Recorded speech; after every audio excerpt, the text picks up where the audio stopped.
So listen, ukitaka kujua wokovu wako, angalia ile kazi unafanya kwa nyumba ya Mungu.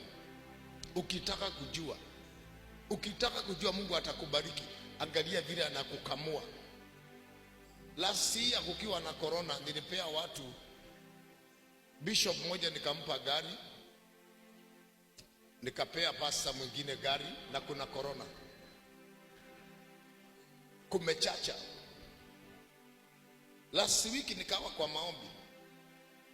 No, hapo ndio ulinipeania milioni moja, ama ulisahau?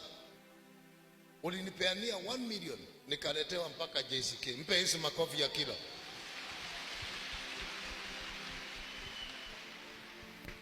Apandacho mtu ndicho atakachovuna.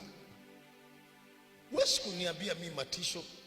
Hapana, hakuna kitu kama hiyo. Kuja wewe, kujeni watu waine, wasichana hawa, kuja tu. Ninataka kutumia mfano. Hata wewe kijana kuja.